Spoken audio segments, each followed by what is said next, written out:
Hey, I'm Dave Rubin. Welcome to the Rubin Report, which is Vladimir Putin's favorite show. Okay, we've got two of my favorite guests, Jenn Hoffman and Dave Holmes. I was just informed they did a pilot together once called Gas Psychos, which, well, I don't know. Shockingly, never aired. Never aired. The never aired pilot. We will try to find it and bring it to you next time. All right, we got a lot of great stories for you, and we're starting off with this Stoli boycott in Russia. You know, we talked about this last week. The Olympic 2014 games are in Sochi, Russia, and Russia has been doing a slew of anti-gay stuff, all these new anti-gay laws. They can arrest gay people now. There's been a ton of hate crimes, all absolutely terrible stuff.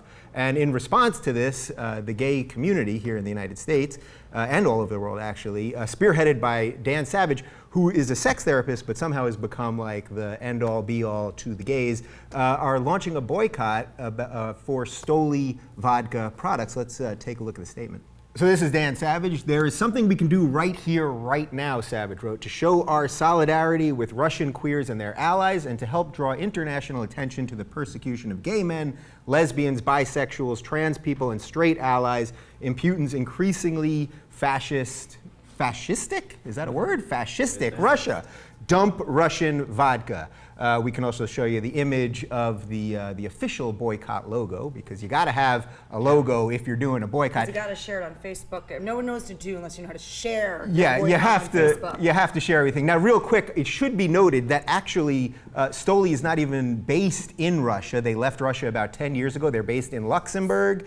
Also, they're involved in a lawsuit with the Russian government about branding right now. They have sponsored gay pride things in the past. They're sponsoring gay stuff right now.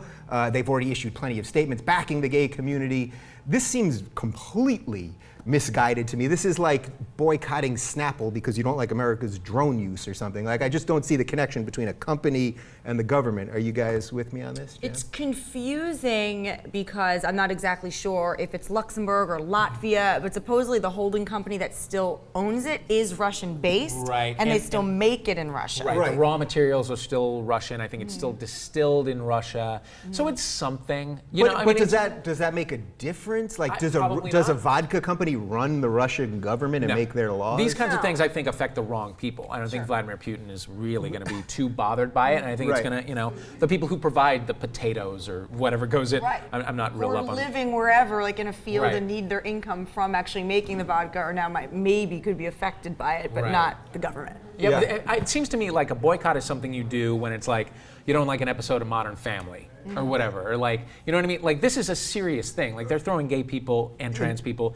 in jails. It's not like, it's not like, oh, we don't like, they don't have enough social services for lesbians in Russia. No, they're like wholesale putting gay people and their supporters in jail. This needs to get serious. So, like, I think this thing is kind of weak, but if it makes people take notice, then it's a good thing. I think let's put all our cocktails away for 5 minutes and figure out what it is that we're actually going to do. Like, let's pull out of this Olympics. Right. So you think the United States should actually pull out of the Olympics? Do you think that that's like a legit, because this is such a severe human rights issue? You either believe that gay people are people or you don't. And if you believe that they're people, then this is wrong. And you can't go halfway. Yeah. Sure. It's kind of like the Chick-fil-A thing. I mean, people boycotted Chick-fil-A when they were saying, they obviously are giving money towards anti-gay marriage, things. But then in the end, Chick-fil-A still prevailed, still exists. There's still a line around the corner to get in. So it's great that it'll make people more aware. There's media awareness. We're talking about it. Russia eventually will have to make some sort of statement if they feel like it, or at least Russian companies, maybe not Putin himself. Right. So the media awareness is great. It's great that people feel like they're doing something, but just the absence of drinking a certain vodka and ordering a different vodka instead at a bar,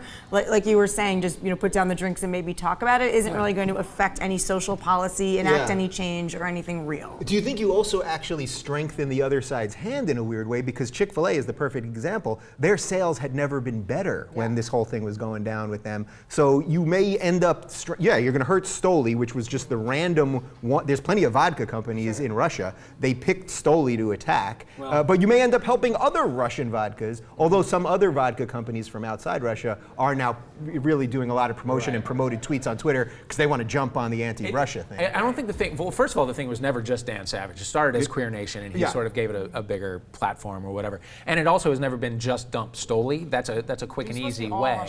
It was supposed to be all, but vodka. it seemed, for whatever reason, it seems to have jumped on Stoli. Stoli is cheap and easy to buy, and people recognize Stoli, and because it actually has, it says from Russia and a lot of things, some of it says bottle. They all say different things, by the way, the different bottles of it. I was just in Palm Springs this weekend, and every single restaurant there that I saw, I don't know if they have this in West Hollywood right now, because I haven't been out and partied in West Hollywood in a while, but in Palm Springs, which is obviously a very gay-friendly community, the restaurants do have signs up that specifically say we are now not serving Russian vodka, and they have a little rainbow martini glass, and it's all very cute, and at least I didn't know about it, so at least it did raise my awareness. It raised the awareness of the people that I was there having my brunch with. We were very aware at brunch. So you were having brunch, which is pretty gay, so you're already doing something pro-gay. Gay is okay. It was a bunch of straight people having some gay old brunch. Yeah. Brunch is either gay or like annoying girls, and I'm an annoying girl, so I was having brunch. But yeah, at least I love being sat next to you at Really brunch. and your people. talking shit about our boyfriends and all the horrible, and are still in our clothes from last night, being terrible people. The best. Brunch is a terrible thing. Yeah. Basically, Boycott brunch, Boycott people. brunch. How about that? Yeah. Boom. Yeah, no, but I think in the first place, it did make us talk about that. It did raise a little bit of awareness at the table. I think a lot of other people coming into the restaurant were wondering why, and at least thinking about it, and then it made you go, okay, what's really going on in Russia, and look a little deeper in that. So that was a good thing, but in the end, again, it didn't affect anything specifically. It's not going to change Russia's policy. Nobody in Russia nobody of the gay, or bisexual people in Russia are now like, I feel better, thanks, I'm not going to jail. So my family has less money because they're not buying my potatoes or whatever. That's but it. Yeah, but so honestly, I do do think out of jail because you're not buying my potatoes. So, I do think that these things do kind of help a little bit. Divestment in South Africa, I'm not going to play Sun City, all that stuff. It raised awareness and it worked eventually. Right. Like, little Stephen himself did not end apartheid, but it worked. So do you apartheid? I think. It's like a Ibiza versus Ibiza. Yeah. We're getting very serious here. So do you think that in the short term that perhaps harming some of these companies, which again we're all agreeing you're just really harming the potato guys and the people that work in the factories, that really in the bigger picture, that is it worth it? Do the ends justify the means in a case like this? I think so. I do think so. And if it makes Stoli rethink their practices a little bit, because right now you said that they're like they invest in the gay community. They advertise to the gay community. Right. They market to us. But isn't that? But that's what all companies go a little bit deeper. Right. But I think that's, as you were saying too, though. Now it's making all these other Russian vodka companies come out and through their Twitter and through all their social media things, making really strong statements saying we do support the gay community. So even in just that you're making other companies go out there and say, hey, but we support you. Even if it's American companies, if any companies now are being like, okay, we don't want to be associated with being anti-gay or any sort of hate-filled statements. If it's helping organizations feel like there's going to be pressure on them, to be more supportive, then it is worth it. Yeah. Do you guys think there's any risk in connecting companies with countries so closely, regardless of the country, and again, not diminishing the importance of this issue with the gay community in Russia? It's not just a company; it's an industry. People do associate vodka with Russia. Maybe sometimes they're misassociating it. Obviously, like Grey Goose is in France, and there's different